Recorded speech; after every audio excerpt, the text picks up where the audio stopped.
Now, third accused person in the faulty ambulance case, Richard Jakpa, has admitted of not submitting the entirety of the WhatsApp conversation between himself and Attorney General Godfred Yeboah-Dame to the court.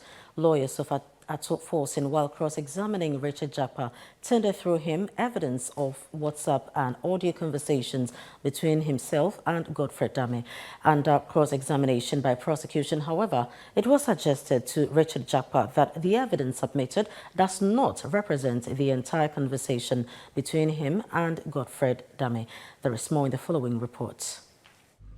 Richard Jakpa, during cross-examination, explained that he only presented relevant parts of the conversation that will make his case.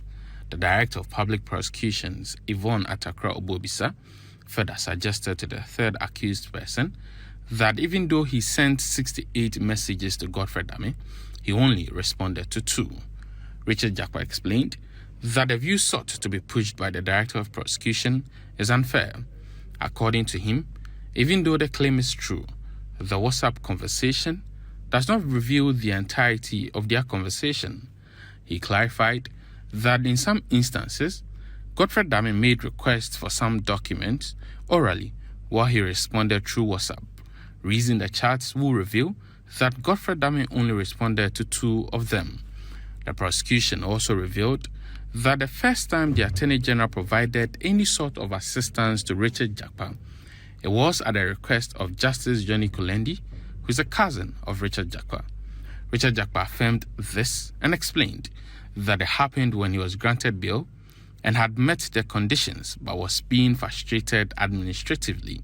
He notes that the Lands Commission wanted another valuation of a land that had been presented to execute the bail bond, which meant he could spend additional days on remand. This prompted him to send a message to Justice Kulendi, who then engaged the Attorney General to intervene.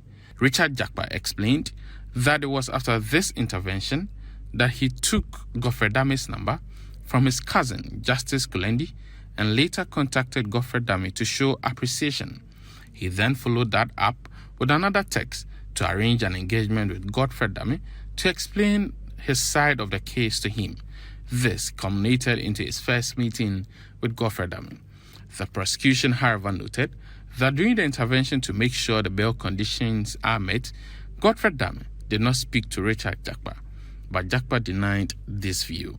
Prosecution further accused Richard Jakpa of being dismissed from the Ghana Armed Forces in 2007 for unsatisfactory conduct and failure to pass a promotional exams.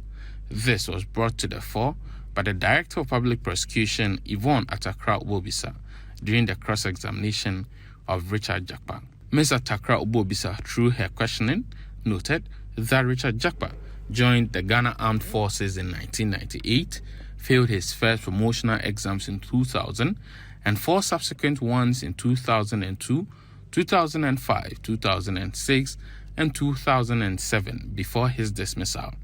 Richard Jakpa, however, explained that he was not dismissed, but rather released honorably. Queried on grounds for his release, Richard Jakpa noted that he was released for services not required.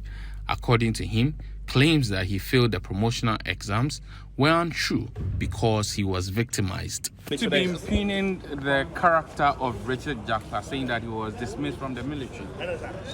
We are doing a cross-examination, and that forms part of our cross-examination. And what we just heard is what we just said. Is it the case of the state that Richard Jakpa, by the documents that he put before the court, did not give the entirety of the conversations that went on between him and the Attorney General, and what his lawyers have been pushing is really not what happened? You were in court. Jakpa tendered some documents in respect of the chat. We also are going to tender the full complement of the chat. And that's what we are seeking to do. Prosecution will be expected to continue with its cross-examination of Richard Jakpa on Thursday. Reporting for Channel One News, Hansen Ajiman.